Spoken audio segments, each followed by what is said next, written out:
मुरली जी को हाँ कर दी बाबा, और सब लोग इस फैसले से खुश भी हैं बाबा। पर हम ये नहीं जान पा रहे कि हम ये सही कर रहे हैं या नहीं। अगर फिर से ये रिश्ता असफल रहा तो बाबा, अब तो आप भी हमारे साथ नहीं है हमें संभालने के लिए।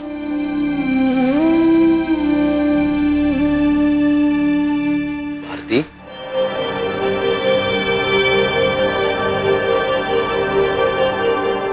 बाबा, अपनी माँ से तो कहती रहती है कि हमारे बाबा हमारे साथ हैं,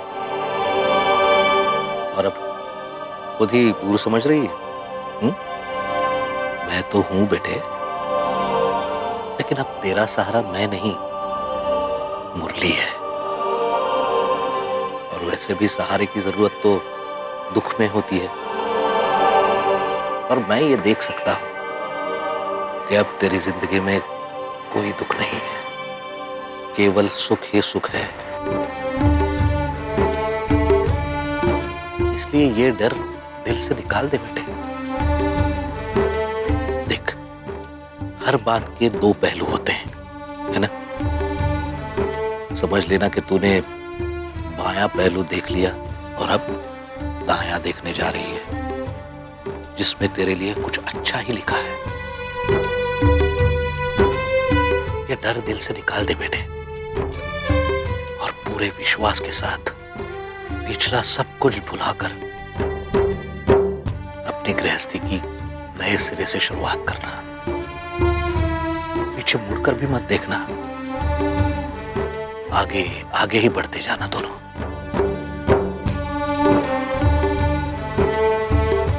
मेरा आशीर्वाद तेरे साथ है बेटे।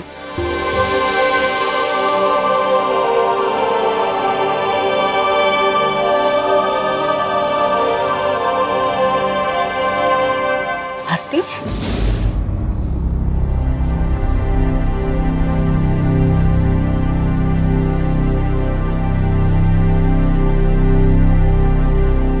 किससे बातें कर रही थी बेटा? वो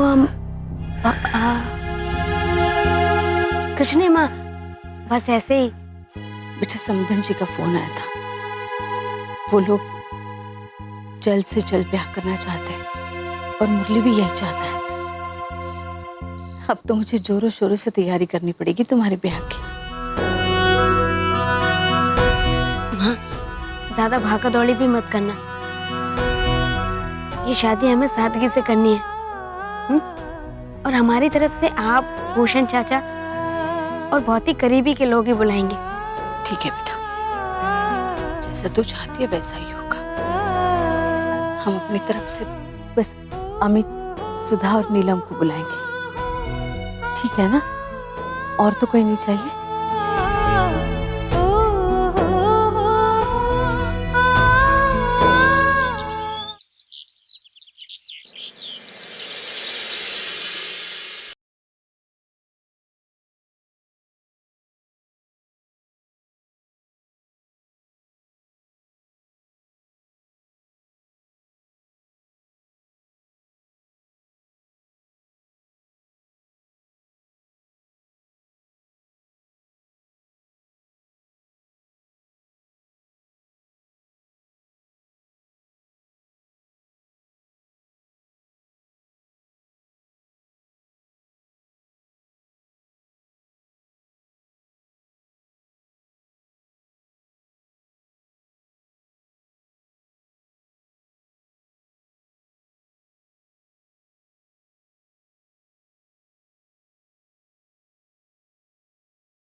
केसरिया बनना बागों में आया, केसरिया बनना।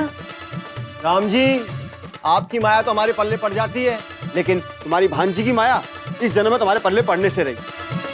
क्यों जी मैडम, पहले तुम अपनी प्यारी बहन को खुद ही यहाँ ले आई मुरली के साथ शादी करवाने के लिए, उसके बाद दुनिया भर के नाटक भी किए, कभी नाच गाना तो कभी भांग खिलाना। और अब जब मुरली तुम्हारी प्यारी बहन से शादी ना करके तुम्हारी सबसे बड़ी दुश्मन से शादी कर रहा है, तो तुम उसकी शादी में ठुमके लगा लगा के नाच रही हो। धन्य हो देवी तुम, धन्य हो। ए जी, अब जब समझ ही गए हो कि हमारी लीला अपरंपार है, खास करके आपकी अकल के पार है, तो काहे सर खुजाते हो? वाह! इसी तरह आवाज दी थी हमारे राम जी ने हमें। पता है, हमारे राम जी ना अपनी भांजी के सपने में आए थे। उन्होंने हमसे कहा कि गौशु, ये क्या करने जा रही है तू? अरे मुरली और झुमका का भी कोई मेल है भला? तेरी झुमका की अकल को झेले ऐसा तो सिर्फ तेरा जेठ है, जेठ। अरे हमने मिलाई है उनकी कुंडली। जा, लग जा उनके ब्याह के जुगाड़ में। हाँ? गुरु भैया की शादी झुमका के साथ? अब चली ना बत्ती। जी, सच कहूँ तो आपकी इन चप्पलों के डर की वजह से आज तक मैंने आपसे ये बात छुपाई। पर मुझे तो डमरू जी सबसे प्यारे लगते हैं। अगर मेरी शादी उनके साथ हो जाएगी तो मेरी जिंदगी चटपट हो जाएगी। कम से कम वो उस कड़वे करेले मुरली की तरह नहीं, सींग उठा के घूमने वाला बैल। चुप कर तू। कहाँ जीना है तमाशा? हाँ? झुमका, तुझे बहुत भूख लगी है ना? जाके कुछ खा ले। तब तक हम और तेरे जीजा जी तेरी शादी की बात चलाने के बारे में सोचते हैं, ठीक है ना? जा।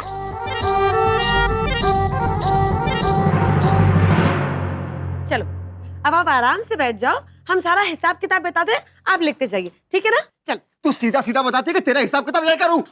बता दे ना, चिल्लाते का हो? सुनो, अगर झुमका की शादी मुरली से हो जाती तो हमें क्या मिलने वाला था? ये घर और का? सिर्फ ये घर।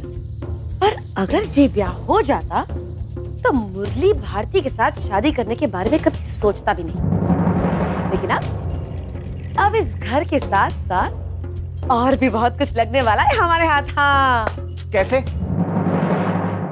देखो, लाला जी ने अपना सारा कारोबार आधा मुरली के आधा भारती के नाम पे छोड़ दिया है कि नहीं?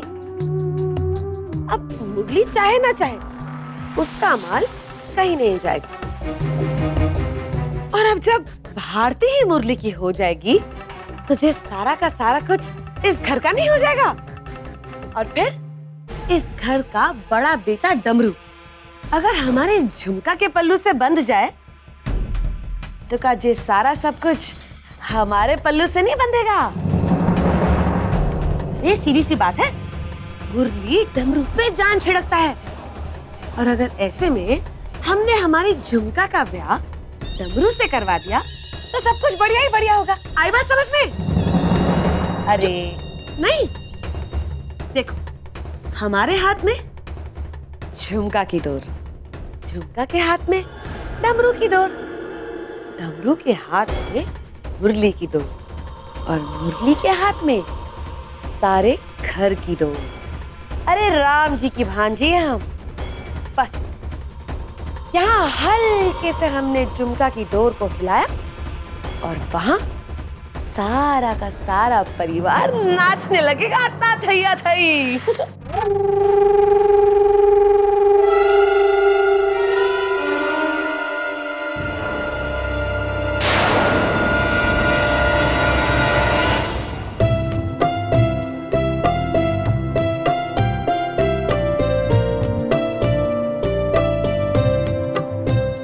अरे वाह, कितना गाढ़ा रंग चढ़ा है।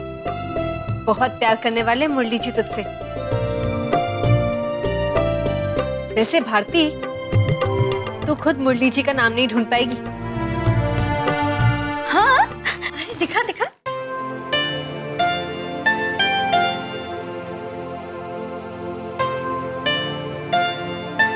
सच में कुछ समझ नहीं आ रहा कि नाम कहाँ लिखा है। मुरली जी की रात तो इसी में गुजरने वाली है, बता ही देती हूँ।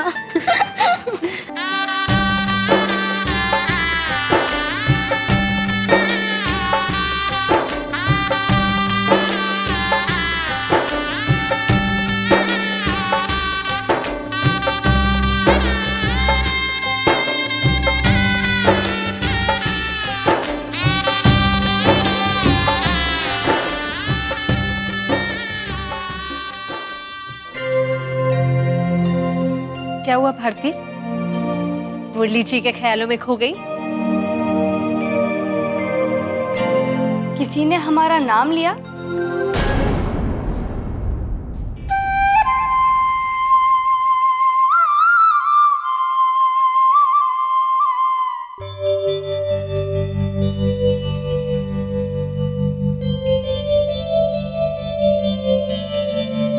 नीलम, क्या है ये सब?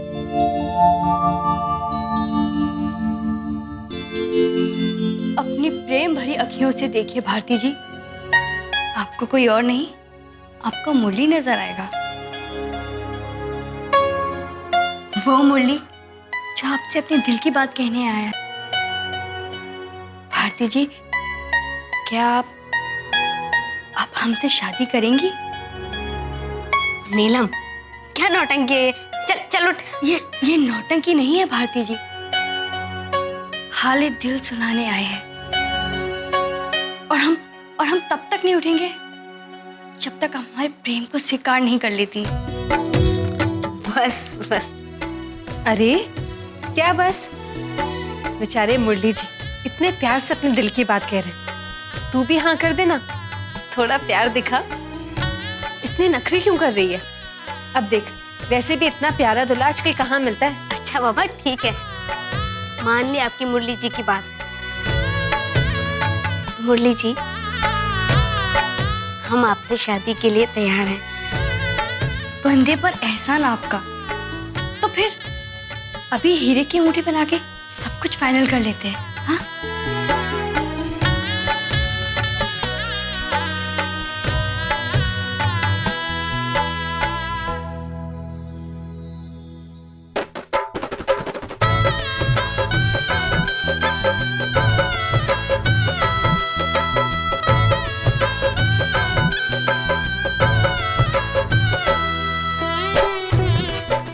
आप भी हमें पहना दीजिए।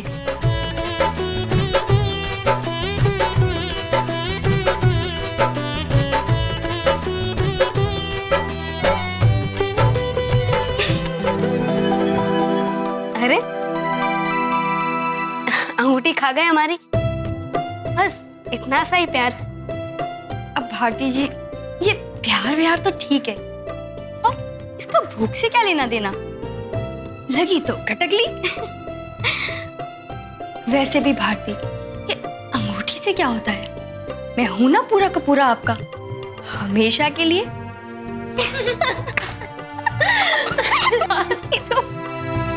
कहाँ हो राजे साहब? मैंने सब कुछ देख लिया है। तुम मेरे भाई का मजाक उड़ाते हो? मैं मुरली को सब बता दूंगा तुम लोग उसके पीछे से क्या क्या कर रहे हो। डमरू भैया नहीं, मुरली जी को ये सब मत बताइएगा। क्यों नहीं बताऊं?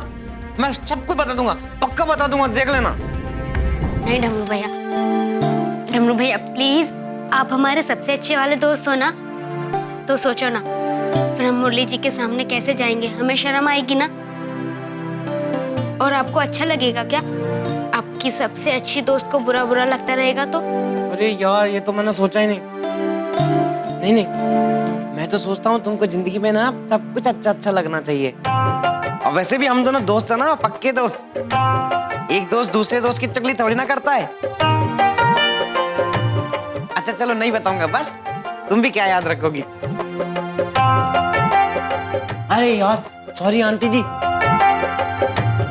मैं तो भूल ही गया। ये ना अम्मा ने है ना भारती के लिए ना शगुन का जोड़ा भेजा है। ये देखो।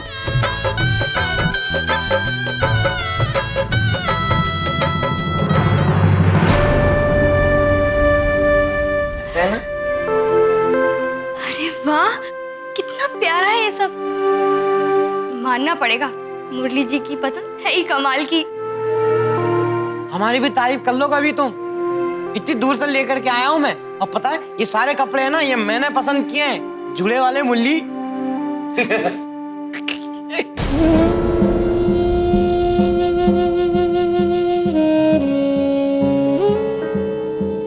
अमित, रुको तो। ये क्या है तुम्हारे हाथ में? ये तुम हमारे लिए लाए थे?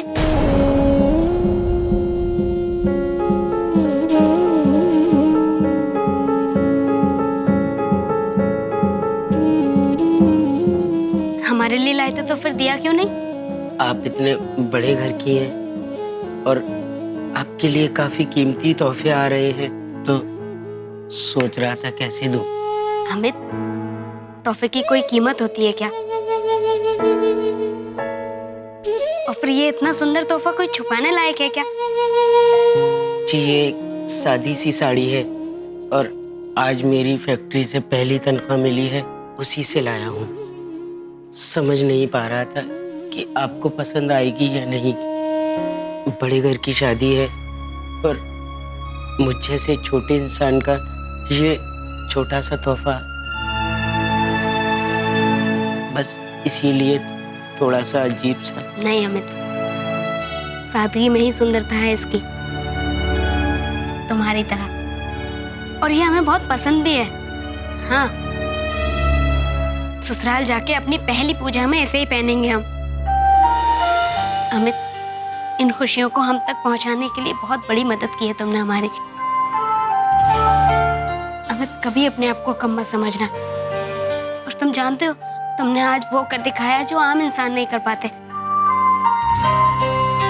और हमारे बाबा ने सिखाया है कि किसी भी इंसान को अपने आप को छोटा नहीं समझना चाहिए। जो भी ईश्वर ने दिया है उस पर गर्व करना चाहिए। अमित, बेटा तुम इस घर के लिए बेटी जैसे हो, दोबारा ऐसा कभी मत कहना। जिस अपनेपन से तुम इस घर की जिम्मेदारियां निभा रहे हो ना बेटा, उतना ही अपना अधिकार भी समझो। और दोबारा अगर तुमने छोटे बड़े की बात की तो मुझे बिल्कुल अच्छा नहीं लगेगा, समझे?